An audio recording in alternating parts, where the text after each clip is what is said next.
Continue jusqu'au bout. Oh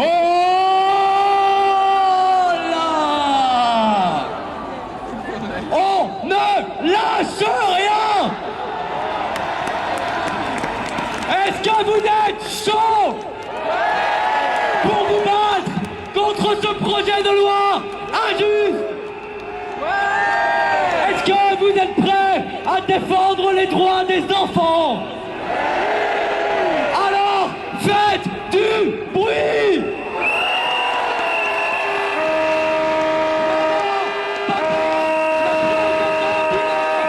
Maman, papa, le mariage c'est pas ça!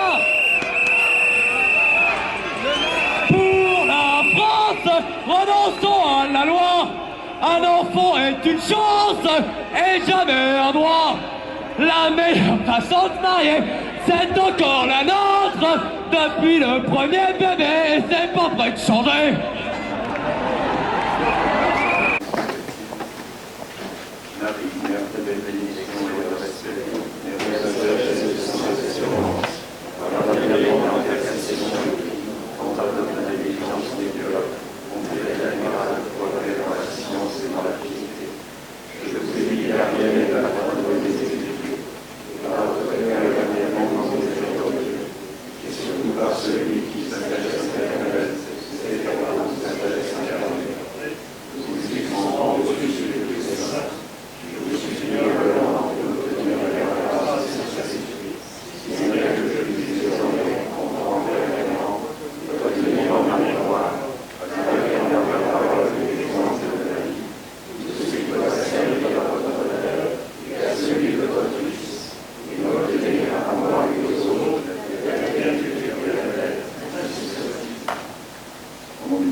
Mesdames, Messieurs, chers amis,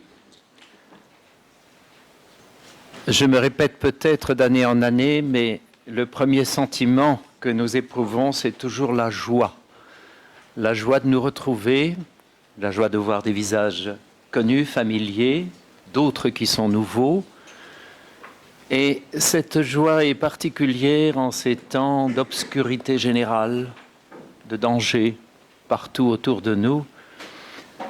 La joie et la chance que nous avons d'être réunis par ce qui nous unit, bien sûr, mais ce n'est pas seulement ce point de vue humain qui compte, mais cette vérité qui nous rassemble et dont il a été question encore dans la prière. Et nous remercions Dominique Tassot une fois de plus d'avoir provoqué, constitué ce programme dont nous ressortirons un peu plus enrichis après, avec les éminentes personnalités qui prendront la parole. La première, nous le remercions d'avoir accepté de venir nous parler, c'est M. Philippe Prévost. Donc nous commençons par l'histoire, Historia. Vous êtes, monsieur, spécialisé un peu dans l'histoire contemporaine, l'histoire de l'Église, et je crois que vous avez travaillé aussi sur la Palestine, me semble-t-il. Tout à fait. Donc, nous vous écoutons sur ce thème ô combien d'actualité, l'auto-persécution dans l'Église depuis la fin du 19e, depuis 1892 exactement. Ne craignez pas, vous avez droit un peu plus longtemps que prévu, donc 1h30 avec les questions de l'assistance comprise. Merci à vous, Monsieur Prévost. Merci bien, Monsieur le Président. Bonjour, mes chers amis. J'ai donc à vous parler d'un sujet concernant l'auto-persécution de l'Église. Je reprendrai pour cela l'essentiel de ce que j'ai écrit dans mon livre « L'Église et le ralliement, histoire d'une crise ». Nul ne peut nier, en effet, que l'Église, je parle de l'Église catholique, ne traverse une crise sérieuse, et ça depuis longtemps. Alors on vous dit, oui, mais vous savez, toutes les religions sont en crise. Ce n'est pas vrai. L'islam n'est pas en crise comme la religion catholique. Le judaïsme n'est pas en crise. Alors, on a d'abord à se demander, est-ce que les causes de cette crise sont endogènes ou exogènes? Certains disent qu'elles sont plutôt endogènes, et moi je pense qu'elles sont plutôt exogènes. Moi je pense qu'elles sont endogènes. En effet, l'Église a toujours connu des adversaires, depuis son apparition. Mais ce qu'elle a rarement connu comme aujourd'hui, c'est sa propre autodestruction de l'intérieur. On a l'impression que l'Église, comprenez, ne fournit plus d'anticorps, ou en fournit très peu. Et, à mon avis, cela est dû à toute une conjonction de crises qui sont apparues à la fin du XIXe siècle et au début du XXe, à savoir le modernisme, à la suite de la crise exégétique, c'est-à-dire de l'exégèse, l'américanisme, importé en France par l'abbé Klein, l'œcuménisme avec l'abbé Portal, mais le problème de l'anglicanisme, qui s'était développé beaucoup plus, évidemment, après les années 20, et enfin, le ralliement. Et c'est de cette dernière crise dont je vous parlerai, et le ralliement présente cette caractéristique essentielle, à savoir que jusqu'ici l'Église se méfiait des hérésies. Le Christ d'ailleurs avait dit à ses apôtres, méfiez-vous de ces gens qui viendront, de ces faux prophètes qui viendront habillés de peau de brebis. Et saint Paul, à plusieurs reprises, fustige ceux qu'il qualifie de faux prophètes. Or, ce qui est curieux maintenant, c'est que les faux prophètes ont été introduits dans l'Église, si j'ose dire, à l'initiative même de l'autorité, et de l'autorité supérieure. Et c'est ce que je vais essayer de vous montrer, en détaillant 3 points essentiels, que j'estime essentiels, parce qu'il y en a bien d'autres, mais je suis obligé de les laisser tomber. J'ai beau avoir 1h30, je ne vais quand même pas tout dire. 3 points essentiels à savoir. 3 époques, 3 stades essentiels dans la crise du ralliement. Léon XIII en 1892, avec l'encyclique au milieu des sollicitudes. Pie XI en 1926, avec la condamnation de la F. Et enfin, le Concile Vatican II. Voilà, à mon avis, les 3 points essentiels de la crise. Alors, commençons déjà, évidemment, par le premier point, à savoir l'encyclique, le premier ralliement, l'encyclique au milieu des sollicitudes. Premier point, première section, le traumatisme de la perte des États pontificaux. Lorsque le Directoire a envoyé Bonaparte en Italie, et que Bonaparte a gagné un certain nombre de victoires, le Directoire lui avait demandé de supprimer les États pontificaux. Et le jeune général lui répond aussi en disant, écoutez, ça serait une erreur épouvantable que de faire ça, il faut laisser les États pontificaux aux citoyens papes, parce que lorsqu'il a ces États, il est obligé de se confronter avec les problèmes auxquels se confrontent tous les chefs d'État. Et par conséquent, il ne peut pas morigéner, il ne peut pas les morigéner de trop. Si vous lui retirez ces États, il n'aura plus de responsabilité, et là, il pourra faire ce qu'il veut. Et c'était très bien vu. Malheureusement, ses successeurs, plus exactement les chefs d'État au XIXe siècle, n'ont pas eu cette sagesse. Vous savez qu'au moment du Concile Vatican I, personne ne s'est fait représenter.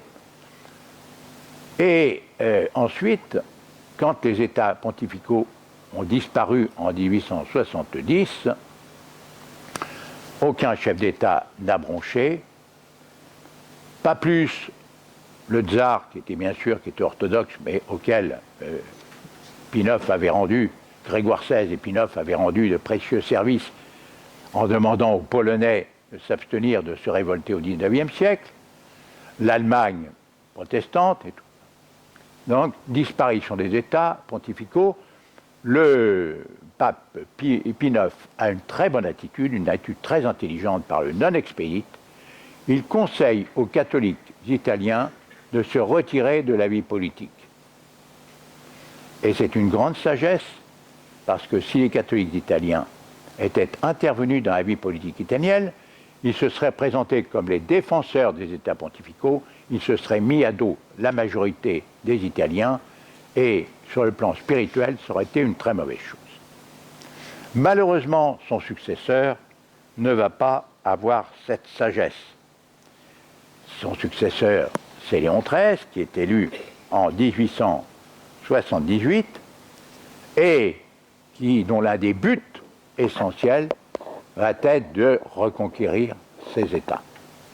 Il l'avoue d'ailleurs en 1902, c'est-à-dire très peu de temps avant sa mort, à un petit évêque d'Italie, évêque de Crémone, qui s'appelle Monseigneur Bonomelli, qui était lui partisan de laisser tomber les États pontificaux. Il l'avait dit dans un petit bouquin qui avait été mis à l'index immédiatement.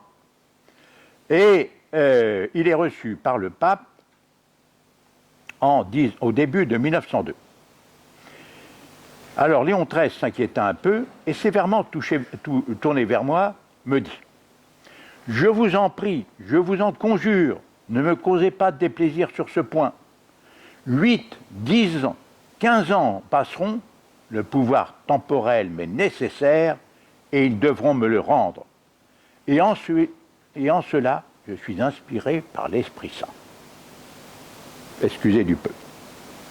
J'étais stupéfié, dit Monseigneur Bonomelli, de ne voir dans cet esprit si clair, si net, à 91 ans, aucun doute sur ce qu'il disait avec une si profonde persuasion. Tel a été donc le but de Léon XIII, l'un des buts essentiels de Léon XIII, et on va voir par quels moyens. Alors vous savez que le premier coup de tonnerre a été évidemment le toast d'Alger, le fameux toast d'Alger. Et le cardinal Lavigerie, qui ne l'avait pas porté sans avoir de garantie de Rome, inutile de vous le dire, écrivit à Eugène Veuillot, qui était le frère de Louis, qui était mort, et qui était donc pris la suite à la direction de l'univers, pour l'inciter à le suivre. Et voilà ce qu'il lui dit. Cette inspiration, en effet, ne vise pas seulement la France, mais elle embrasse le monde catholique tout entier. Le Saint-Siège entouré d'ennemis ne peut s'appuyer sur aucune puissance, ni sur l'Italie qui veut sa ruine, puisqu'elle a pris les États pontificaux, ni sur l'Allemagne qui est foncièrement protestante, ni sur l'Autriche qui est joséphiste et césarienne. Il, c'est-à-dire Léon XIII, ne voit après tout et malgré tout ce qui s'est passé qu'une seule alliance possible, celle de la France.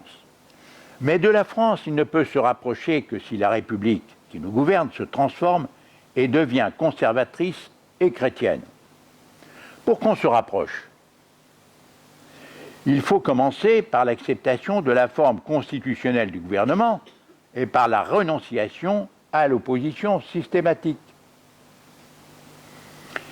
Le cardinal Lavigerie, dit son biographe, venait d'exprimer la vraie pensée du toast et de soulever le voile qui cachait le vaste plan de la politique générale du grand Léon XIII. Je lui laisserai la responsabilité de ses adjectifs.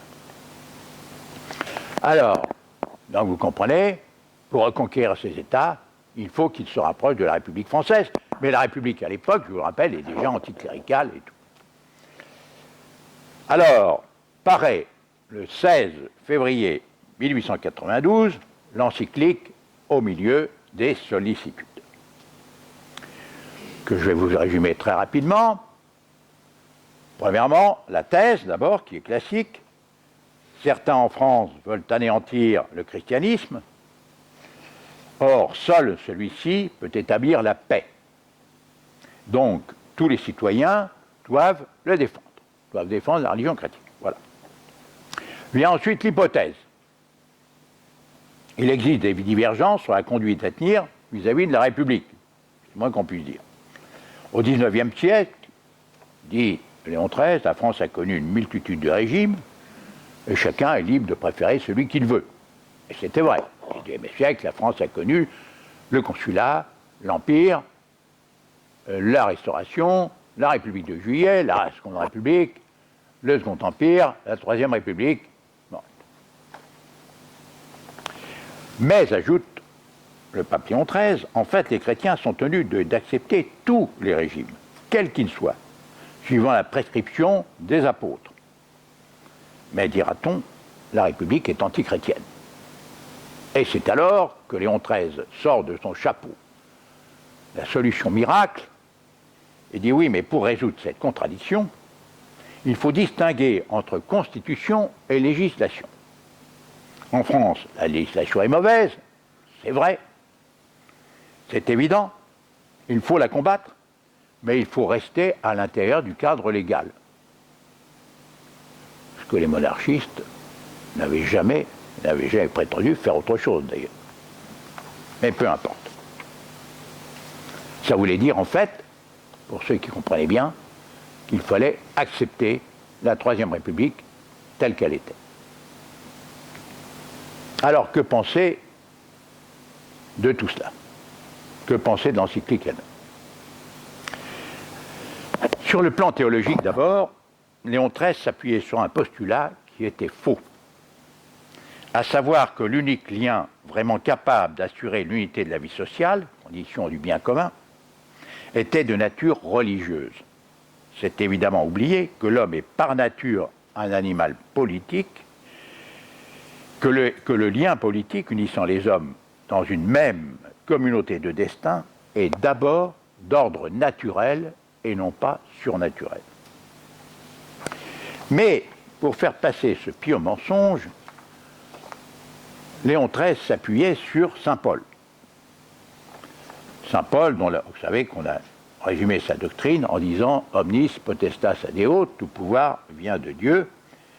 Et saint Paul dit donc « Celui qui résiste à l'autorité se révolte contre l'ordre voulu par Dieu, et ceux qui se révoltent s'attireront à eux-mêmes la condamnation. »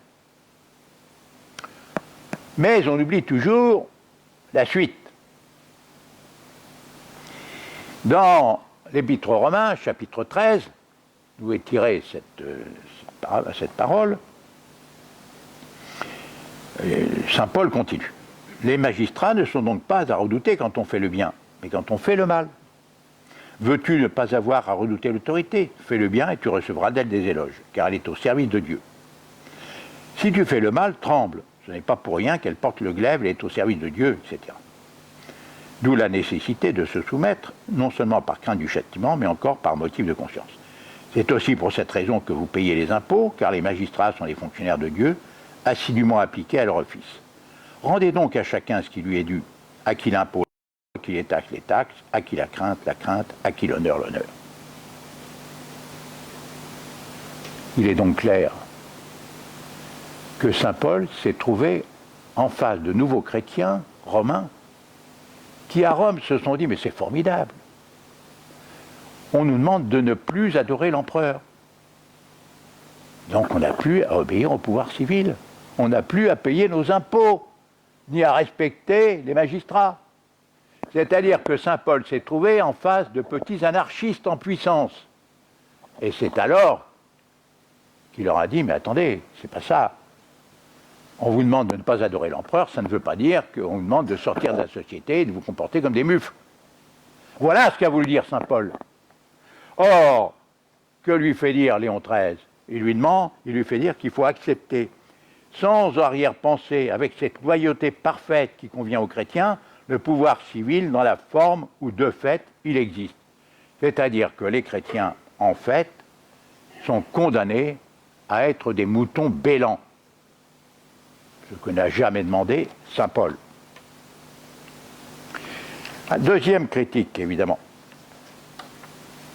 c'est que il y a une erreur Léon XIII commet une contradiction. Parce que, en Italie, où il est évêque de Rome, comme l'a rappelé, comme il vient de le rappeler le pape François. En effet, en Italie, il se place dans une opposition résolue à la maison de Savoie, spécialement au roi Victor Emmanuel, coupable de lui avoir volé ses possessions. Alors qu'en France, Léon XIII exige du catholique une obéissance absolue à l'État. On comprend très bien que Léon XIII n'ait pas apprécié le fait qu'on ait volé ses États. Mais si le dogme du ralliement est si absolu que ça, il faut être logique. Ce qui est valable en France aurait dû l'être en Italie. Il aurait dû trouver très bien que le roi Victor Emmanuel lui barbote ses États. Et là, il trouve ça très mal. Curieux. Et alors, il y a aussi un défaut d'optique complet de la part de Léon XIII. Car il oublie qu'en France, la République, ce n'est pas une République ordinaire. Léon XIII n'a jamais eu besoin de faire une encyclique pour inciter les catholiques américains ou les catholiques suisses à accepter la République. Pourquoi? Parce que la République américaine, par exemple, n'a jamais été une république foncièrement anticléricale. Alors qu'en France, tel n'est pas le cas. Comme le disait très bien Gambetta en 1877, lors d'un de ses discours, nous avons l'air de combattre pour la forme d'un gouvernement et pour l'intégrité de la Constitution. La lutte est plus profonde. La lutte est entre ce qui reste du vieux monde dans les mains de la théocratie romaine et les fils de 1789. Là, Gambetta allait au fond des choses. Il voyait bien que sous la forme républicaine se cachait en réalité une lutte philosophique, je dirais presque, et je devrais dire théologique. Hein? Comme le dit très bien Adrien Dancette dans l'un de ses livres, au souvenir de la politique de son prédécesseur, c'est-à-dire de Pinov, l'intervention de Léon XIII revêt un caractère révolutionnaire. Ces consignes avaient pour effet non pas une république abstraite, mais la République de 1892, une République d'inspiration positiviste, naturaliste, scientiste, qui refusait la mission divine du catholicisme. Voilà, ça c'est bien dit. Et comme va le dire d'ailleurs, comme va l'écrire plus tard, un ancien cacique de la Troisième République, Émile Flourens, qui était revenu à la fin de sa vie au catholicisme et à la monarchie, cette erreur qui consiste à attribuer aux actes des républicains une seule directive, la haine de la royauté, alors que le lien véritable, la véritable directive, est bien plutôt la haine de la religion, m'apparaissait avec la clarté de l'évidence. Et il ajoutait « Je fus désolé de voir mon ami la Vigerie se jeter ainsi tête baissée dans les bras de nos pires adversaires. » Il aurait pu en dire autant, et surtout de Léon XIII. C'était évidemment cette politique qui conduisit au désastre. Les catholiques se divisèrent. Ils n'étaient déjà pas très nombreux dans la chambre de 1889, ils étaient quand même 220 à peu près. Ils revinrent à une soixantaine dans la chambre de 1893. Et loin d'éviter les persécutions, la capitulation de Léon XIII les encouragea. Car c'est normal. Quand on a des moutons en face de soi prêts à se faire égorger, on n'hésite pas.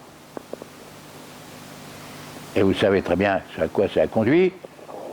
La loi sur les associations en 1901, on chasse les congrégations en 1903. En 1904, rupture des relations avec le Vatican. 1905, rupture du Concordat. Mais, comme toujours, hein, plus les choses vont mal, plus les gens qui vous dirigent, en général, se disent qu'il faut aller encore plus avant. Et c'est ce qui va se passer en 1926 avec ce qu'on a appelé, ce qu'Adrien Dancette a appelé très justement, le deuxième ralliement, c'est-à-dire la condamnation de l'AF. Bon, j'ai fait des livres là-dessus, je n'y reviendrai pas. La condamnation de l'AF a eu plusieurs causes. des causes de politique étrangère, sur lesquelles je ne m'étendrai pas, et une cause de politique intérieure, c'est-à-dire terminer le ralliement. Alors, cause de politique étrangère, en fait, le pape Pie XI veut soutenir la politique de Briand. Il est persuadé que Maurras est un trouble-fait, que dans l'Europe telle qu'elle est, parce que Pie XI part d'un constat très juste. Pie XI part du fait que si l'Europe connaît une deuxième guerre mondiale comme elle a connu la première, ça sera le désastre. Et il a parfaitement raison. La Première Guerre mondiale a marqué déjà un abaissement de l'Europe, une apparition de l'Amérique sur le plan international, avec toutes les conséquences que ça a eues, conséquences désastreuses d'ailleurs. La Deuxième Guerre mondiale a marqué l'effacement complet de l'Europe. Mais là où il se trompe complètement, c'est en pensant que le danger vient de Maurras, alors que le danger vient plutôt de l'Allemagne, à mon avis. Et c'est ce qui s'est passé. Bon. Et deuxième point, il veut en terminer avec le ralliement à la République. Parce qu'il veut, comme Léon XIII, il court après les bonnes élections. Que se passe-t-il dans la France de 1926? Vous avez des élections, un mode de scrutin électoral qui ressemble à celui d'aujourd'hui. C'est-à-dire que vous avez un scrutin électoral, c'est le scrutin électoral de la magouille, qui convient parfaitement, évidemment, à nos amis francs-maçons. C'est-à-dire que premier tour on choisit, deuxième tour on l'élimine. Et au deuxième tour, en général, se maintenait toujours le candidat à droite. Vous aviez deux candidats, candidat républicain modéré ou candidat catholique rallié, qui trouvait en face de lui un candidat d'AF qui lui prenait 5, 6 ou 10% des voix et qui l'empêchait souvent d'être élu. Alors, le pape se dit qu'il faut que ça cesse, évidemment, et donc il oblige les catholiques à se rallier, il va obliger les catholiques à se rallier à la République. Il le dit d'ailleurs dans son discours, dans son allocution consistoriale le 20 décembre 1926, c'est-à-dire très peu de temps avant la condamnation qui va intervenir le 29 décembre 1926, à la suite du fameux article du Non Possumus. Et le 20 décembre 1926, il rappelle que dans son encyclique Au milieu des sollicitudes, le pape Léon XIII obligeait les catholiques, ou demandait aux catholiques de se rallier. Et il les rappelle parce qu'il dit que ces exhortations à l'accord et à l'entente pour l'action en face des choses les plus saintes ne diffèrent pas en substance des conseils donnés par notre prédécesseur, c'est-à-dire que ses propres conseils ne diffèrent pas de ceux des conseils donnés par notre prédécesseur Léon XIII, d'immortelle mémoire.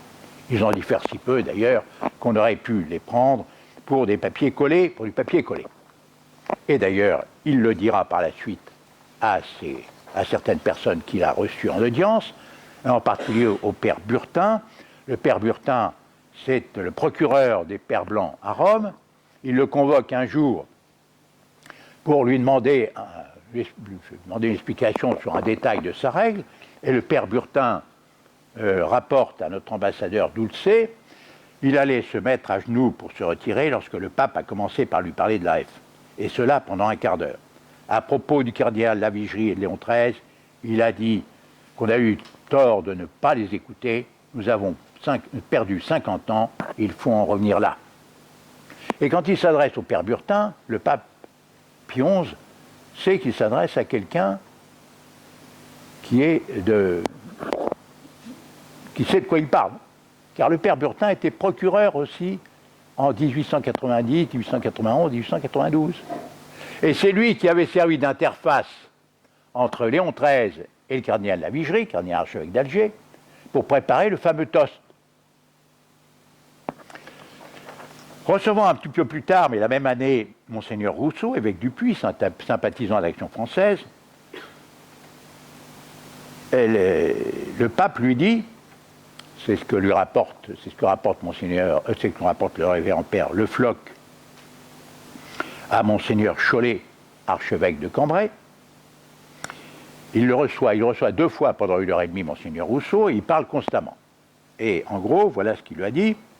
Premièrement, ils m'ont injustement comparé à Pie X. Ils, ce sont évidemment les gens d'Action française. Ils disent que je suis allemand. effectivement, l'Action française avait dit que c'était le pape le plus allemand de notre histoire, parce qu'il n'est pas très diplomate d'ailleurs. Et puis, il ajoute, les catholiques français doivent ne pas bouder la République. Ils doivent y rentrer. La monarchie française, avec le rigorisme et le gallicalisme, n'a pas été plus favorable à l'Église que la Troisième République. Alors là, bon, on pensera ce qu'on veut, mais ce sont les hommes qu'on peut changer, non la Constitution ou le régime. La conclusion à en tirer, l'AF étant un sérieux obstacle à cela, doit disparaître. Pie XI ne pouvait pas être... L'Action française, oui. L'AF, c'est l'Action française, bien sûr. Étant un sérieux obstacle à cela, doit disparaître. Pie XI ne pouvait pas être plus clair. Le crime de l'Action française était de refuser le dogme du ralliement.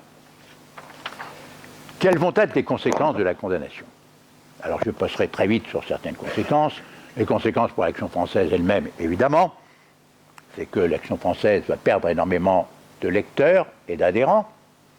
Par exemple, en décembre 1925, le journal vendait à 60 000 exemplaires. Décembre 1926, 40 000.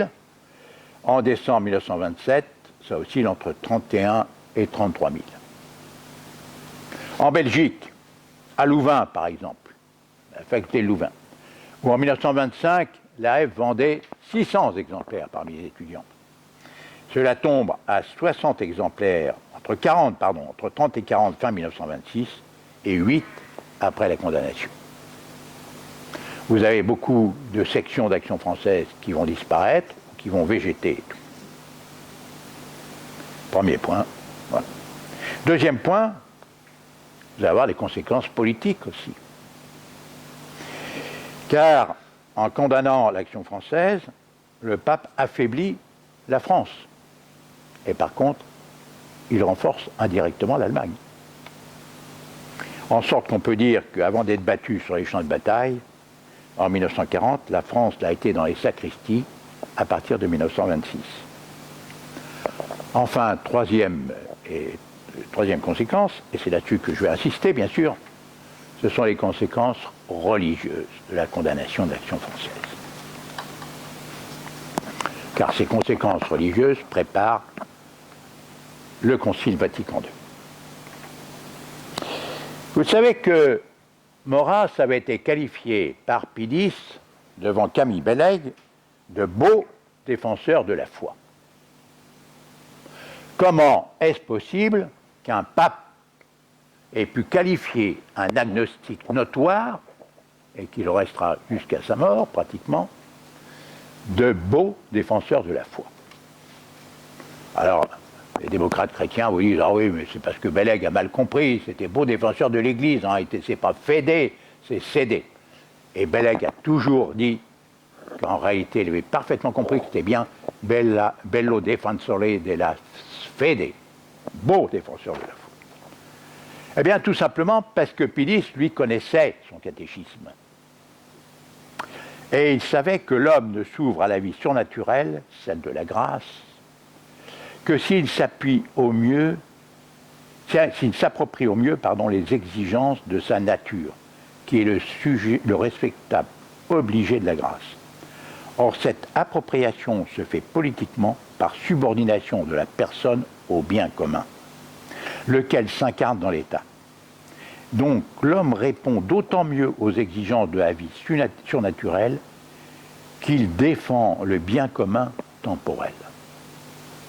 Et les communistes le comprenaient si bien, d'ailleurs, en sens inverse, qu'ils disaient aux prêtres gauchisants « Laissez-nous les questions politiques, vous vous en occupez pas, vous vous occupez du surnaturel, nous on s'occupe du naturel, on s'occupe de la politique. » Et ils détournaient les chrétiens comme ça du surnaturel par la lutte des classes et autres.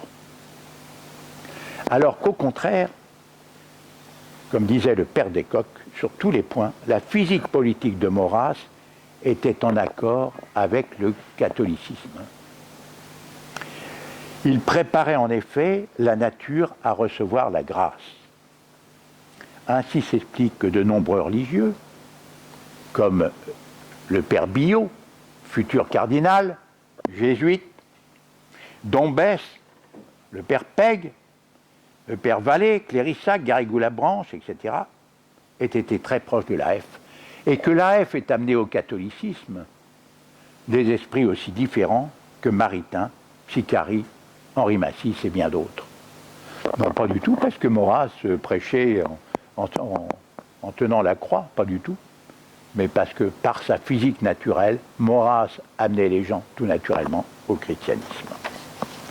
Or, la condamnation de l'AF va être aussi la condamnation indirecte d'une école qui s'appelle le néo-thomisme. Car beaucoup de ces gens que j'ai cités, de ces religieux, étaient des néo-thomistes. Et en convoquant à Rome Maritain, qui abandonne l'Action française, vous savez, à 1926, Pionge lui demande d'écrire un bouquin avec un certain nombre de religieux qui lui désignent, d'ailleurs un certain nombre de prêtres et autres, pour deux raisons. Première raison, il veut absolument donner des causes, disons, à sa condamnation. Il veut expliquer sa condamnation. C'est assez curieux d'ailleurs parce qu'on condamne d'abord et on explique les causes ensuite. On fait les attendus ensuite. C'est bizarre. Enfin. Et il lui demande, deuxième service, de couper le néo-thomisme du maurassisme. Et c'est d'ailleurs une des raisons pour lesquelles les néo-thomistes, comme le père Peck par exemple, merci, dominicain, qui est régent des études du studium de Saint-Maximin, va être mis de côté. Je n'insisterai pas sur le cas du cardinal Billot, trop connu, à qui on va demander de rendre sa pourpre en 1927. Du père Le Floch, qui va être chassé du séminaire français de Rome, et de toute une série de religieux. Le père Garrigou-Lagrange va partir de lui-même, il va aller enseigner à l'Angélicum, et surtout toute une série de prêtres qui discrètement dans les séminaires, et jusque-là favorables au néo-thomisme et à l'Action française, qui vont être mis de côté, envoyés comme curés de paroisse, à droite ou à gauche, quelquefois éloignés dans les campagnes, et tout. Bref, le néo-thomisme n'est plus en odeur de sainteté. Mais vous savez très bien que la nature a horreur du vide. Et à la place du néo-thomisme, eh bien, va rentrer en odeur de sainteté, si j'ose dire, progressivement, bien sûr, la philosophie blondélienne. Blondel avait été tenu à l'écart jusqu'ici. Mais comme on chasse le néo-thomisme des séminaires, eh bien, tout naturellement, les jeunes séminaristes ou les clercs se tournent vers cette philosophie qui a été, disons, tenue en suspect. C'est le moins qu'on puisse dire. Quelles sont les idées de Blondel, en effet? Pour ce philosophe, alors là, je m'excuse, mais n'étant pas philosophe moi-même, dit encore moins théologien, je vais lire mon texte. Pour ce philosophe, être, c'est essentiellement agir. Pour lui, Dieu était pur agir. Mais il y avait un abîme entre notre pouvoir et notre vouloir. C'est par une pure dialectique de la volonté que l'homme en vient à poser Dieu comme sa fin et son moteur. C'est alors que ne pouvant concevoir la nécessité d'un ordre surnaturel, car le surnaturel est absolument impossible et absolument nécessaire à l'homme, d'après Blondel, il en vient à s'emparer de Dieu par ses propres forces. Ce qui évidemment compromet le dogme de la gratuité de la grâce. En effet, la conséquence de la philosophie blondelienne est la suivante. Si la surnature est déjà en nous, c'est qu'elle est déjà dans la nature de l'homme. Elle lui est consubstantielle. Si la grâce est déjà en tout homme par le seul fait d'être homme, c'est que l'Esprit Saint est dans toute religion et l'anime de l'intérieur. Alors, ces idées un peu confuses qui avaient été tenues en marche jusqu'ici sont déjà rentrées à l'intérieur de l'Église par dans un premier temps, avant 1914, tout simplement par les jésuites. Le scolastica des jésuites est en effet, à la suite des persécutions religieuses, obligé de s'exiler à Jersey. Et vous avez un premier jésuite qui s'appelle Auguste Valencin, ancien élève de Blondel et son disciple, qui fait connaître les idées de Blondel là-bas. Et son frère, jésuite, apprenti jésuite lui aussi, qui s'appelle Albert Valencin, va créer un premier groupe d'admirateurs de Blondel à Jersey, premier groupe dans lequel vont entrer Victor Fonthoinon et Pierre Teilhard de Chardin. Et ce petit groupe se réunit entre 1901 et 1904. Mais il attire l'attention des supérieurs. Et à ce moment-là, Albert Valencin est envoyé, un peu en disgrâce d'ailleurs, comme professeur de philosophie à Lyon, à l'Institut catholique de Lyon. Donc cette première équipe est dispersée, mais voilà qu'une deuxième équipe va se former, parce qu'il faut vous dire qu'après la guerre de 14, comme les religieux ont quand même fait leur devoir au front, on ne va pas oser les empêcher de revenir en France, et voilà que le scolastica des jésuites qui était à Jersey va revenir à Fourvière, à Lyon. Et là, vous avez toute une série de jeunes jésuites, de jeunes apprentis jésuites, comme Gaston Fessard, Henri de Lubac, René Douins, qui, revenant des tranchées, vont faire leur scolastica à Lyon et vont trouver Auguste Valencin, qui est professeur à l'Institut catholique de Lyon et qui va leur faire connaître les idées de Maurice Blondel. Et voilà que la théologie enseignée par les pères Descoq et Picard, tous deux proches de l'AF et du néo-thomisme, vont sembler un peu desséchés à ces jeunes jésuites qui reviennent des tranchées. Et donc, ils vont se passionner pour Blondel, à tel point d'ailleurs que le père Fessard déclarera après sa découverte que Blondel, c'est notre Hegel, excusez du peu. De son côté, de Lubac, dans une lettre avouée au philosophe d'Aix, lui parlait avec l'abandon d'un disciple. Bref, regroupés à Fourvière, tous ces jeunes jésuites vont créer d'ailleurs un petit journal qui va s'appeler La Pensée, fort critique vis-à-vis de leurs professeurs traditionnels. Ça va faire le plus mauvais effet à Rome. Et ils vont être évidemment empêchés de devenir professeurs de scolastica. Ils vont être répartis un petit peu à droite et à gauche. Mais il n'empêche que cela ne ralentira pas les progressions, la pénétration des idées de Blondel parmi les jésuites. À tel point que des jeunes comme Pierre Gane, Henri Bouillard, qui va devenir par la suite un des meilleurs interprètes du philosophe, c'est-à-dire de Blondel, vont se familiariser avec cette pensée. Bref, pour apaiser la crise qui secoue Fourvière à ce moment-là, on demande au père Fonthoinon de reprendre les choses en main. Et il s'adjoint les pères Chaillet et de Lubac.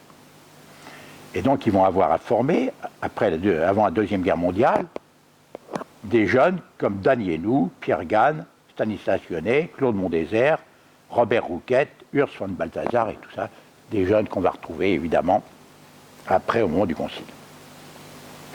Et le père Fonthoinon, pour mobiliser ces jeunes, pour leur éviter d'aller vers des idées qui sentent un peu trop le soufre, va les orienter vers les textes patristiques. Alors Fonthoinon fait ça dans un esprit d'œcuménisme, mais certains de ses disciples, comme le père de Lubac, vont beaucoup plus loin.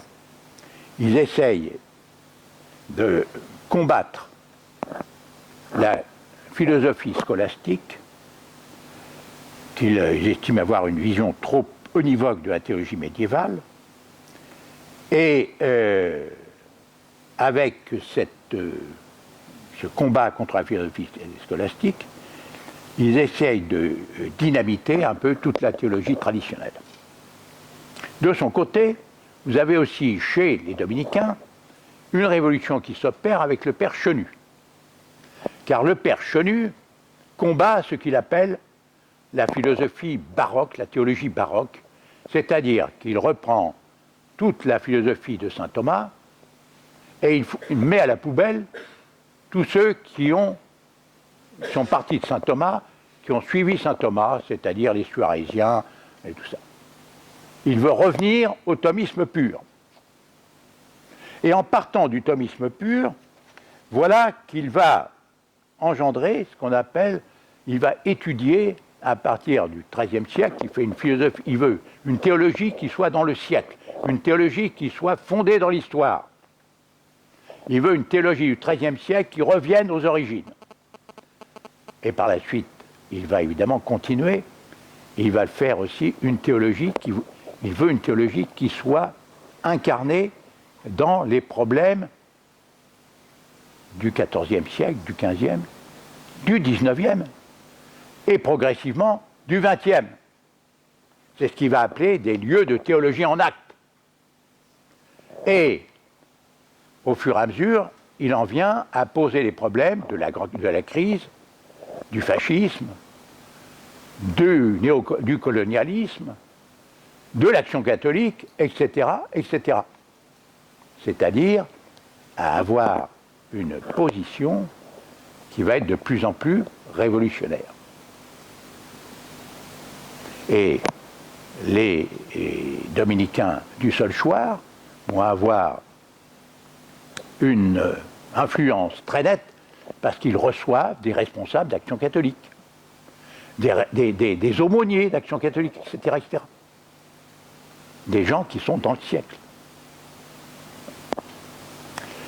Bref, comme dit le père, comme disait l'abbé de Nantes, quand Pie XI meurt en 1939, l'Église romaine avait changé d'âme et nul ne s'en était aperçu. Alors maintenant, venons-en au troisième point, au Concile Vatican II. Parce que vous savez, les grandes révolutions, c'est toujours préparé bien avant. La Révolution française, elle ne commence pas avec la prise de la Bastille. Elle commence au XVIIIe siècle. Eh bien, le Concile Vatican II, c'est pareil. C'est une grande révolution. Et c'est une révolution à base de théologie. La révolution de Vatican II, ce n'est pas la soutane. Ce n'est même pas la messe en latin. C'est bien autre chose. C'est beaucoup plus profond. Et c'est ce qui explique les complications actuelles que rencontrent les conversations entre la fraternité et Rome. Si c'était qu'une question de soutane ou de messe en latin, ça irait vite. Mais il y a des points de fond. Et quels sont ces points de fond? Eh bien voilà, c'est le problème de la grâce et de la nature que nous avons déjà trouvé chez notre ami Blondel. Ce problème est fondamental. L'Église, en effet, a toujours enseigné que la surnature est différente de la nature et que celle-ci est viciée par le péché. En effet, comme le dit saint Thomas, la grâce ne supprime pas la nature. Elle ne se substitue pas à elle, elle la perfectionne. La grâce est un don gratuit de Dieu, car elle est une participation à la nature divine. Dans sa bonté divine, Dieu la répand avec abondance, mais encore faut-il savoir la faire fructifier. Et c'est la fameuse parabole, la parabole fondamentale du semeur, que vous connaissez tous, le semeur sortit semer, et il sema sa graine qui se répandit. Il y en a qui tomba sur le chemin, d'autres sur les pierres, d'autres dans les ronces et d'autres enfin dans la bonne terre. Alors, évidemment, aux disciples qui ne comprennent pas, le Christ explique ensuite en disant, ben voilà, ce qui est tombé sur le chemin, c'est tout simplement, c'est la grâce. Les gens l'ont écouté, le diable est venu ensuite, comme les oiseaux du ciel, hop, il l'a enlevé tout de suite. Ceux qui sont tombés sur la pierre, ils ont écouté la parole de Dieu avec joie, mais ça n'a pas... Tout de suite, les tentations sont venues, ça n'a pas poussé. Il n'y avait pas de racine. Celles qui tombaient dans les ronces, ce sont ceux qui ont écouté avec joie la parole de Dieu, mais les plaisirs mondains sont venus l'étouffer, comme les ronces. Et ça n'a pas poussé. La seule, celle qui tombe sur la bonne terre, c'est-à-dire dans la bonne nature, va pouvoir porter du fruit. Et ça, c'est capital. Alors, en reprenant les idées essentielles de Blondel, dans son naturel étude historique, paru au Seuil en 1946, le père de Lubac prit une position radicalement opposée. Il prétendit que Dieu n'a pas pu créer les hommes sans les appeler et les ordonner à la vision béatifique. Il affirmait donc que l'ordre surnaturel est nécessairement impliqué dans l'ordre naturel. En conséquence de quoi, il résultait fatalement que ce don de l'ordre surnaturel n'est pas gratuit, parce qu'il est redevable à notre nature. À partir du moment où nous naissons, nous avons la grâce en nous. Alors, si on exclut la gratuité de l'ordre surnaturel, la nature, par le fait même qu'elle existe, s'identifie au surnaturel. Et quelle était la raison, quel était son argument? Eh bien, c'était simple, le raisonnement fondamental peut être ainsi exprimé. L'acte intellectuel comporte la possibilité de s'y référer à la notion de l'infini, comme avait dit Blondel. C'est pourquoi le surnaturel est impliqué dans la nature humaine en soi. Cette hérésie sembla si grave d'ailleurs que 4 ans après l'apparition du livre, Pilouse faisait paraître l'encyclique Humani Generis, qui est fondamentale, dans laquelle il critiquait les jésuites français sans toutefois le nommer. D'autres, décrivait le pape, déforment la vraie notion de la gratuité de l'ordre surnaturel quand ils prétendent que Dieu ne peut créer des êtres doués d'intelligence sans les appeler et les ordonner à la vision béatifique. Autrement dit, en prétendant que tout le monde sera sauvé. Si Dieu, quand il crée, imprime dans la nature ce que nous avons conçu comme surnaturel, dit le pape, alors la notion de ce surnaturel et de la gratuité change. Et de là, malgré tous les efforts de professer la gratuité de l'ordre créateur de Dieu, émane une multitude de considérations sur la liberté, sur les rapports de l'homme avec Dieu, sur la liberté de l'homme, etc., etc. Et le pape avait touché, là, le papillon, le point fondamental des choses.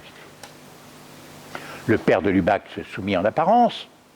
Il sortit son livre « Le mystère du surnaturel », dans lequel il reconnaissait que la grâce ne pouvait être imposée à Dieu par la créature. Mais, est venu le concile. Et ses disciples, d'ailleurs, Karl Rahner, enfin ses collègues, Karl Rahner et son disciple Hans Küng, expert au concile, disciple de Lubac, qui avait la même théologie, en particulier dans la nature du premier sur la nature et les grâces, soutinrent ces thèses fondamentales qui furent celles du concile. Et ces thèses ont été résumées de façon extraordinaire par quelqu'un que nous connaissons bien et qui s'appelle le cardinal Ratzinger, qui est devenu le pape, pape Benoît XVI. Alors, que dit-il? Que dit le cardinal Ratzinger dans l'un de ses livres? De tous les textes du Concile Vatican II, la constitution pastorale sur l'Église dans le monde de ce temps, Gaudium et Spes, est absolument fondamentale. Ce fut incontestablement la plus difficile et aussi, à côté de la constitution sur la liturgie et du décret sur l'œcuménisme, le plus riche en conséquences. Par sa forme et la direction de ses déclarations, il s'écarte dans une large mesure de la ligne de l'histoire et permet, dans la ligne de l'histoire, c'est-à-dire de la doctrine enseignée jusqu'ici par l'Église, comprenez bien ça, et permet par le fait même, plus que tout autre texte, de percevoir la philosophie spéciale du dernier concile. Alors, il continue. Bon, euphorie parce qu'il semblait que rien n'était possible à ce concile, étant donné qu'il avait eu la force de déloger des conceptions enracinées depuis des siècles, et même depuis Jésus-Christ, nous dirons. Si l'on cherche un diagnostic global du texte, on pourrait dire qu'il est en liaison avec les textes de la liberté, sur la liberté religieuse et sur les religions du monde. Une révision du syllabus de Pie IX, une sorte de contre-syllabus. Moi, je dirais plutôt, il est une révision de l'Évangile, une sorte de contre-évangile. Et je serai, je crois, plus près de la vérité. Contentons-nous, c'est toujours le cardinal Ratzinger qui parle, de constater que le texte joue le rôle d'un contre-syllabus, disons plutôt d'un contre-évangile, dans la mesure où il représente une tentative pour une réconciliation officielle de l'Église avec le monde tel qu'il était devenu depuis 1789. C'est formidable, ça. On va réconcilier l'Église avec la contre-Église. D'un côté, cette vue seule éclaire le complexe du ghetto dont nous avons parlé au début, c'est ce dont il avait parlé avant. Et d'un autre côté, elle seule permet de comprendre le sens de cet étrange vis-à-vis de l'Église et du monde. Par monde, on entend, au fond, l'esprit des temps modernes. Je vous rappelle que le monde, c'est quand même l'anagramme du démon. Bien. Bien entendu, il faut ajouter que le climat de tout ce processus était marqué de façon décisive par Gaudium et Spes. Le sentiment qu'il ne devait plus y avoir de mur entre l'Église et le monde, c'est-à-dire l'Église et Satan. Que tout dualisme âme, Église-monde, grâce-nature, et même en fin de compte Dieu-monde était nuisible. Ce sentiment devint de plus en plus une force directrice pour l'ensemble. C'est fabuleux. C'est-à-dire que la nouvelle théologie foutait en l'air toute la théologie ancienne. En effet, affirmer que la nature et les grâces se confondent, c'est nier que celle-ci est un don de Dieu qui transfère nos actes humains en actes agréables au Créateur. Et reconnaître au contraire que tous les hommes participant définitivement et naturellement de la nature divine seraient sauvés, divinisés quand Dieu sera tout en tous, comme le proclame Gaudium et Spes. Dieu est tout en tous. C'est formidable. Hein? Le Fils de Dieu s'est en quelque sorte uni lui-même à tout homme. Dès lors, puisque les hommes seront sauvés, puisque de par leur nature même, ils ne font plus qu'un avec le Christ, il n'y a plus besoin de sacrement, plus besoin de baptême, de pénitence, de communion, de messe. Toutes les religions se valent. L'enfer existe, évidemment, on n'a pas osé le supprimer. Mais attention, il est vide. Le péché, ben oui, le péché existe malgré tout. Mais attention, ce n'est plus un péché contre Dieu. Forcément, Dieu a été évacué. C'est un péché contre l'homme. L'homme n'est plus responsable devant Dieu, car son salut est collectif. L'Église d'ailleurs, n'est plus la médiatrice entre Dieu et les hommes, grâce au sacrement. C'est un sacrement collectif. La révélation n'est pas close, elle se continue. L'Église a toujours enseigné, avait toujours enseigné, c'est une erreur, que la révélation était close après la mort du dernier apôtre. Non, non, non, on continue. Prêcher l'Évangile est donc strictement inutile, parce que, comme le dit si bien la chanson de Paul Naref qui exprime la doctrine du Concile, nous irons tous au paradis. Vous savez, là, cette fameuse chanson, on ira tous au paradis, même moi. Qu'on soit béni ou qu'on soit maudit, on ira tous au paradis, les bonnes sœurs et les voleurs. Tous, les brebis et les bandits. On ira tous au paradis, on ira tous au paradis. Voilà. C'est formidable. Hein? Et comme il dit à la fin, d'ailleurs, qu'on ait fait le bien ou bien le mal, on sera tous invités au bal. Eh bien, c'est réjouissant. Eh bien, c'est là-dessus que je voudrais conclure, sur cet optimisme délirant, et on voit d'ailleurs où ça nous conduit, hein, vous savez, rappelez-vous l'optimisme de Briand avant-guerre, vous savez, tous les gens qui vous chantent, qui vous jouent de la flûte comme ça, en vous disant « Suivez-moi, suivez-moi, il n'y aura pas de problème, suivez-moi les yeux fermés, vous savez très bien où ça conduit. Là, en politique et ailleurs, d'ailleurs. Bon. Eh bien, en conclusion, je dirais que l'Église s'est fourvoyée depuis plus d'un siècle. Elle s'est fourvoyée, malheureusement, pour des motifs politiques. Léon XIII, pour récupérer ses États. Pie XI, hein, pour faire triompher la République en France.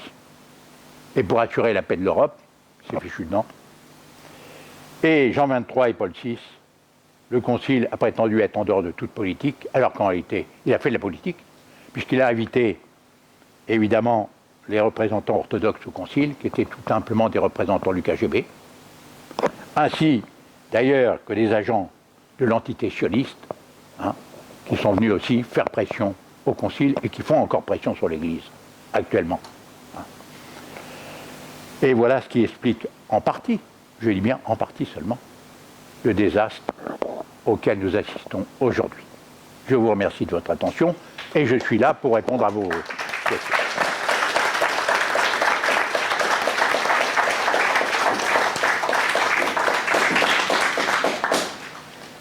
Merci, cher monsieur, pour ce magistral exposé alarmant qui dresse un bilan on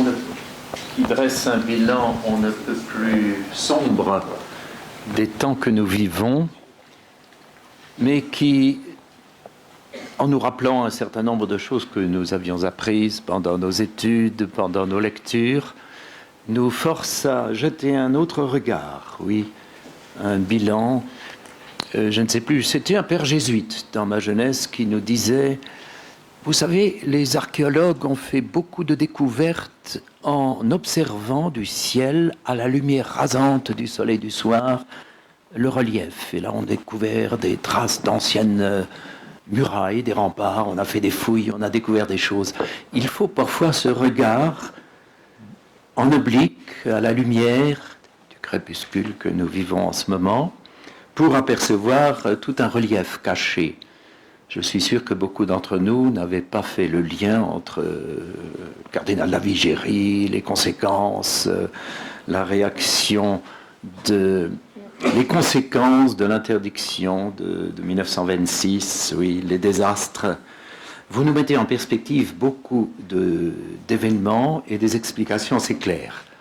Merci, mais il y a sûrement plusieurs interventions. Monsieur Patissou. C'est pas que ça date même d'avant Léon XIII, que le Concordat fait avec Napoléon est déjà un point de départ. Alors là, je vais faire peut-être de la peine à certains, et moi je ne le pense pas objectivement. Qu'est-ce que c'est que le Concordat? Le Concordat, c'est un traité. Bon. C'est un traité entre deux puissances. Une puissance essentiellement spirituelle et une puissance temporelle. Le Concordat de 1801 a repris finalement le Concordat de Bologne. À une exception près, c'est que la France n'était pas qualifiée de pays catholique, mais de pays à majorité catholique. Mais sans ça, en gros, par exemple, pour le choix des évêques, le choix des évêques appartenait, au lieu d'appartenir au roi, ça appartenait au prince, puisqu'on avait, en 1801, c'était le consul, le premier consul. Hein. Bon, après, ça a été tantôt des républiques, tantôt des monarchies et tout ça. Bien. Il y a eu un changement fondamental en 1870 pour le choix des évêques. Enfin, ça, c'était dans l'interprétation du Concordat qui a eu lieu. Hein. Parce que vous savez que jusqu'en 1870, c'est le pouvoir civil qui présente les candidats au pape, qui accorde l'investiture spirituelle. Profitant de la défaite de 70, le pape Pie IX va inverser les choses. C'est-à-dire que c'est lui qui va présenter les candidats au pouvoir politique. Alors, c'est un changement qui a l'air de rien, mais qui est fondamental. Parce qu'en fait, c'est lui qui présente, qui choisit. Hein. Et c'est une des raisons d'ailleurs pour laquelle Combes, contrairement à ce qu'on pense, n'était pas du tout disons, il n'était pas athée. C'était un gallican forcené. Mais il était franc-maçon. Non, il n'était pas directement franc-maçon lui-même, mais il obéissait aux francs-maçons. Mais c'est pour une des raisons pour lesquelles Combes va inciter son successeur Rouvier à rompre le concordat. Et donc, pour moi, je veux dire, pour en revenir à votre question, le concordat, non, on ne peut pas dire que le ralliement date du concordat. Je ne le pense pas. Objectivement. Oui. Attendez, attendez le micro.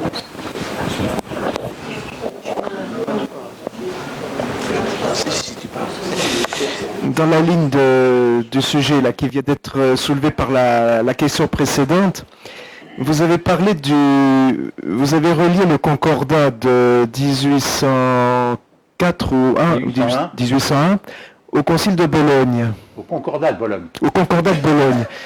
Mais le concordat de Bologne, c'est ce qui a conclu un concile qui avait commencé à Constance, je crois, pour conclure le grand schisme d'Occident. C'est bien ça. Oui. Enfin, il n'y a pas beaucoup de lumière là-dessus. Je ne m'aventurerai pas trop sur cette. Mais justement, moi je ne suis pas historien, hein, mais il y a des éléments comme ça de renseignement historique. Et j'ai découvert une chose, c'est que justement, ce fameux gallicanisme que vous avez mentionné en ce qui concerne le père Combes, on peut lui donner comme origine justement ce concordat de Bologne, qui d'ailleurs avait été, je dirais, précédé par la pragmatique sanction de Bourges, décrétée unilatéralement par Charles VII. Et depuis ce temps-là, je parle sous le contrôle d'historien, si je dis quelque chose qui ne correspond pas à la réalité, qu'on corrige. Mais il me semble bien qu'en France, à partir de ce moment-là, on a pris l'habitude de subordonner le respect de toutes les décisions, en particulier les encycliques du Saint-Siège, à leur enregistrement par le Parlement français, par les parlements français. Moi, je fais démarrer le gallicanisme, qui justement nous a fait tellement mal et qui nous en fait encore, parce qu'il y a beaucoup d'esprit gallican dans beaucoup de choses, de problèmes de l'Église de France. Je le fais venir de là. Qui, pour moi, est une conséquence encore plus lointaine de l'attitude d'un roi de France. Philippe le Bel. Philippe le Bel, qui a envoyé un de ses suppôts, on pourrait dire, molester le pape, avec la complicité d'un certain Colonna aussi, qui lui était un Italien. Et ça, vous savez, à mon avis, puisque nous sommes ici dans un contexte chrétien, je pense qu'on peut dire qu'on le paye encore aujourd'hui. Ce sont des conséquences lointaines, et je crois qu'il y a un enchaînement là. Je crois qu'il y a un enchaînement. Parce qu'il y a quelqu'un, j'ai lu quelqu'un qui a fait une étude historique sur l'histoire chrétienne de la France et qui dit que ce sont les tribunaux. C'est les mêmes tribunaux qui avaient été établis par le roi de France pour délivrer le peuple français des excès de la féodalité, qui ont condamné, ce sont ces tribunaux-là, ceux qui ont condamné Louis XVI à mort, ils étaient les héritiers de ceux des états généraux que Philippe le Bel avait réunis pour lui donner raison face au pape Boniface VIII. Oui, il faut quand même se méfier de certaines exclusives. Je me suis empressé de dire dès le début de mon intervention que je ne suis pas historien. Je suis comme beaucoup d'entre nous ici, je cherche à comprendre aussi les causes de beaucoup de problèmes que nous avons aujourd'hui. Elles sont dans l'histoire, vous nous en avez montré un exemple par votre exposé. Je pense que nous avons un lourd héritage en France, parce qu'on est la fille de l'Église, il y a quelqu'un qui s'est acharné sur nous, et à mon avis, on a manqué de... Moi, il y a une chose qui me frappe dans notre histoire, c'est qu'on manque de clairvoyance à ce niveau-là. Il y a des choses... Qu'on manque de clairvoyance, je suis d'accord. On ne sait pas tirer les leçons, on ne sait pas les enseigner. Moi, je vais vous dire une chose. Moi, je ne suis pas du tout d'accord avec vous sur un certain nombre de points, parce que qu'on attaque le gallicanisme dans son expression la plus absolue, je suis d'accord. Mais le fait, au XIXe siècle, vous avez une lutte revenons au 19e siècle, parce que nous n'allons pas trop. Vous avez une lutte entre les Gallicans et les Ultramontains. Et les Ultramontains vont gagner la partie. Les Ultramontains, en général, étaient monarchistes, étaient souvent légitimistes. Eh bien, moi, je peux vous dire que c'est une très mauvaise chose, l'ultramontain. Pourquoi? Parce que, en 1804, après le toast d'Alger, et après 1892, que va dire la Vigerie, ou que vont dire les ralliés aux catholiques non ralliés? Ils vont dire, messieurs, vous étiez ultramontains, dès que le pape parlait, en particulier quand c'était Pie IX, vous étiez tous d'accord, il fallait, le pape disait, hop, et on s'abaissait. Eh bien maintenant, continuez. Le pape a parlé. Il a parlé clairement dans l'encyclique au milieu des sollicitudes. Vous êtes ultramontain. Allez jusqu'au bout de votre logique. C'est un désastre. Être ultramontain, c'est un désastre. Parce que c'est pas parce que le pape parle qu'on est obligé de le suivre. Si le pape parle sur le plan uniquement religieux, par exemple, si à la suite du Concile Vatican I, son infaillibilité est engagée en matière de foi, en matière de mœurs et tout ça. Oui, d'accord, je suis obligé de le suivre. Mais quand le pape parle au point de vue politique, ou agit en matière politique, je ne suis pas obligé de le suivre. Et quand le pape a prétendu imposer aux catholiques de se rallier à la République, nous n'étions pas, nous catholiques, obligés de le suivre. Mais pour ça, il aurait fallu être un peu gallican.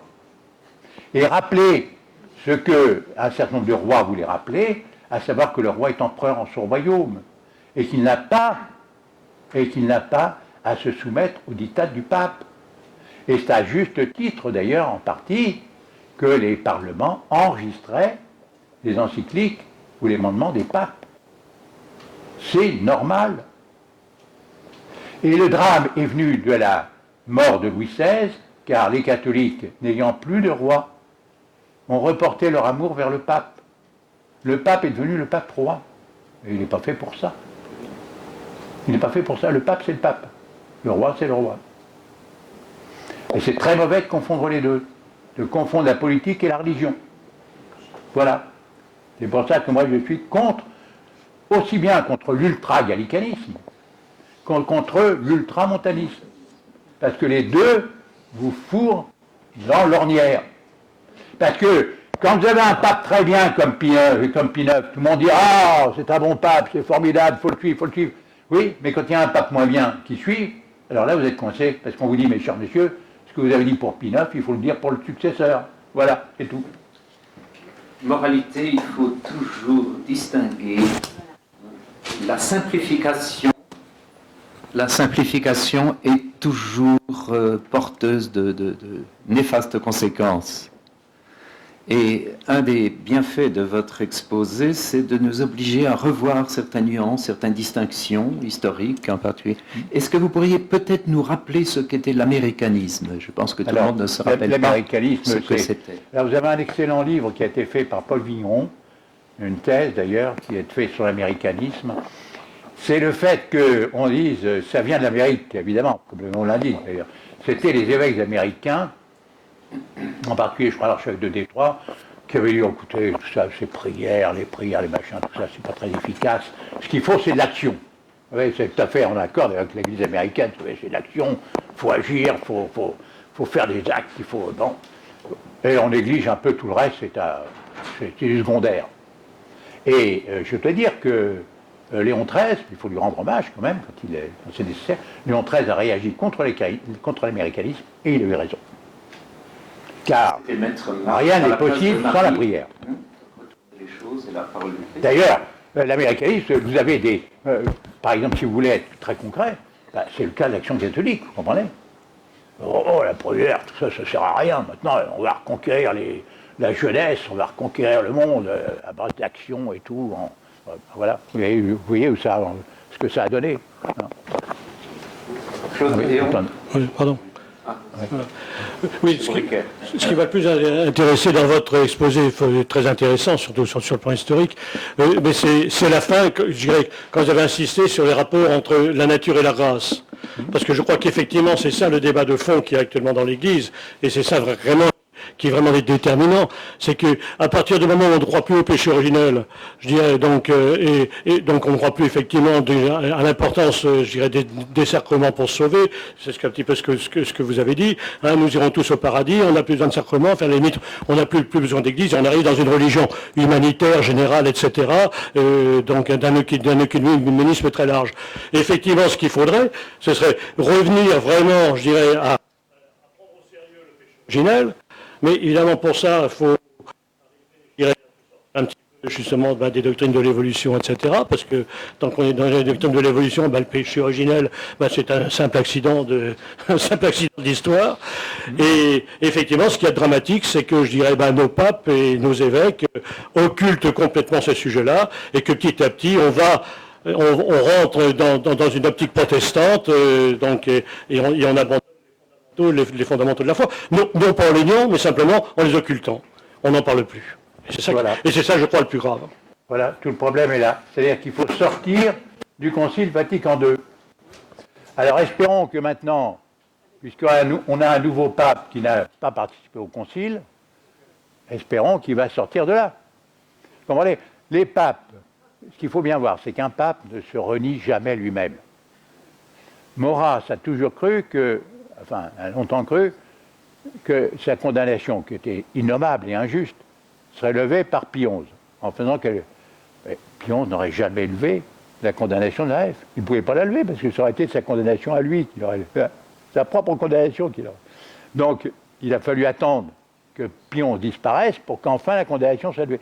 Le Concile, c'est pareil, à mon avis. Tant que vous aurez des gens qui ont été liés au Concile, ce sera impossible de leur demander de revenir en arrière. Maintenant, vous allez avoir des générations qui arrivent qui ne sont plus liées au Concile. Il faut sortir du Concile Vatican II. Voilà. On ne pourra rien faire sans cela, à mon sens. À propos de l'américanisme, il faudrait signaler surtout le livre de Monseigneur de Lassus, sur l'américanisme, qui est aux éditions Saint-Rémy, que vous connaissez certainement. Oui, je connais les éditions Saint-Rémy, mais je ne connais pas le livre. L'américanisme, en réalité, la réaction de Léon XIII a été très molle. Parce qu'il a envoyé une lettre au cardinal Gibbons, qui a été ensuite plus ou moins négligée par les Américains eux-mêmes. Et comme vous le savez sans doute, l'américanisme a triomphé avec Murray, le jésuite Murray, qui est à l'origine de la liberté de conscience et de la liberté religieuse du Concile Vatican II. Donc l'américanisme, qui a été soi-disant condamné mollement d'ailleurs par Léon XIII, est en réalité revenu en force, et Dieu sait comment, à ce Concile de Vatican II. Donc l'américanisme est un mal qui est toujours vivant, et qui est toujours d'ailleurs en vigueur aux États-Unis. Et en plus, je vous signale que vous disiez que la Constitution américaine n'était pas anticléricale. Elle était farouchement anticléricale, je suis désolé. Elle était complètement athée. Complètement. Il n'y a pas le mot de Dieu nulle part dans la Constitution américaine, nulle part. Elle a été écrite et faite par des francs-maçons pour la plupart, qui étaient au mieux déistes, et la plupart n'étaient rien du tout. Et par conséquent, en réalité, c'est une constitution qui était foncièrement anticatholique, mais foncièrement anticatholique. Alors, ils ont accepté effectivement l'église anglicane, qui était l'église officielle américaine, enfin, sous sa forme épiscopalienne, mais en réalité, cette constitution est entièrement... D'ailleurs, il y a un bouquin qui s'appelle The Godless Constitution, qui est faite par des gens qui regrettent et qui sont admiratifs au contraire de cette situation, mais c'est un État franc-maçon, athée et violemment anticatholique, dès le début. Je ne sais pas si on peut aller aussi loin quand même, parce que... je vous donnerai mes références. Un État athée... Les États-Unis étaient francs-maçons. Oui, bien sûr, attention, la franc-maçonnerie américaine, d'abord, n'a pas tout à fait la même haine que la franc-maçonnerie française, qui, elle, a une haine implacable contre la religion catholique. Bon, n'oubliez pas quand même que le président des États-Unis prête serment sur la Bible. Oui, d'accord, mais enfin, c'est quand même un petit signe.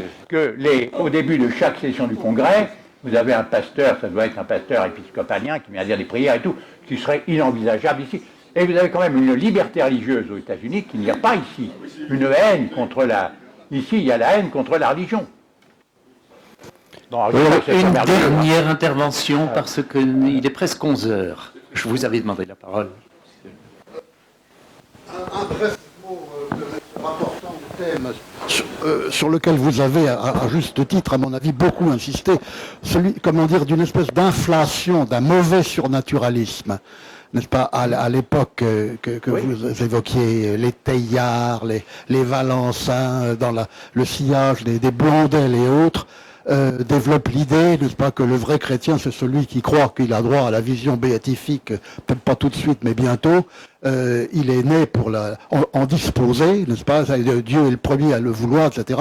La surnature, n'est-ce pas, à la portée de tous, une surnature démocratisée, n'est-ce pas, alors, est-ce qu'il n'y aurait pas, à l'origine de cette espèce de conviction, n'est-ce pas, qui se répand très vite et qui va inspirer, en effet, largement le Concile Vatican II, est-ce qu'il n'y aurait pas une espèce de discrédit préalable de la nature? La nature considérée par les grands scolastiques, à commencer par saint Thomas, n'est-ce pas, comme ontologiquement noble, n'est-ce pas?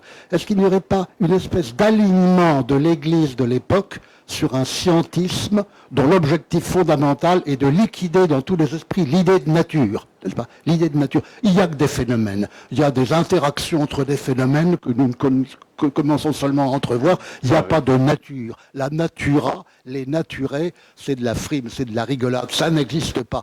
Mais dans cette mesure même, la surnature, n'est-ce pas, devient hypostatique, n'est-ce pas? S'il n'y a plus de nature, il reste que la surnature. Je crois que le phénoménisme auquel se rallie, hélas, de facto l'Église, le phénoménisme scientiste moderne est dans une certaine mesure responsable d'une inflation d'un surnaturalisme pathologique sur lequel vous avez si bien, à mon avis, insisté. Tout à fait. Merci. Je suis tout à fait d'accord avec vous. Ah oui. Une dernière réponse, il nous faut après cela nous arrêter. Oui. La citation précise de Ratzinger, de l'ouvrage. Dans quel ouvrage a-t-il publié ça? Est-ce que c'est Entretien sur la foi ou pas? Oui, je ne me rappelle plus. Ça, cette citation, je l'ai trouvée, je vais vous dire, dans l'excellent ouvrage de Pascal Bernardin, Le crucifixion de Saint-Pierre, page 110, 111 ou 111, 112. Voilà. Je peux vous dire des trucs. N'oubliez pas que les ouvrages, vous avez apporté, je crois, alors j'ai apporté deux ouvrages. sortes d'ouvrages parce que sur l'Église des déraillements, j'en ai plus. Alors je vais le rééditer, mais je vais être très prudent parce que vous savez qu'actuellement, compte tenu des temps qui sont durs, il faut faire très attention. Alors, je vais le rééditer, mais j'ai apporté mon ouvrage sur la Palestine et où je montre que la France a été responsable en partie de la fameuse déclaration, enfin de la publication de la déclaration Balfour, et puis un petit ouvrage aussi, ce sont les actes d'un colloque qu'on a fait l'année dernière il y a 2 ou 3 ans maintenant, parce que le temps passe si vite, sur la condamnation de l'action française, sur la levée de la condamnation de l'action française, et en particulier vous avez une intervention du professeur Ballas, vous avez l'abbé de Tanoir qui parle, vous avez le professeur Ballas, tout ça. Le professeur Ballas apporte des choses extraordinaires, comment en Belgique, toute cette histoire-là, ça a été une histoire politique. Parce que vous savez que l'affaire est partie de Belgique quand même. Hein. Bon, je n'avais pas le temps de me... Mais son intervention est tout à fait frappante, tout à fait extraordinaire. Voilà. Bien. Vous irez consulter ces ouvrages et la table de presse après la deuxième conférence. Nous sommes quand même obligés de suivre.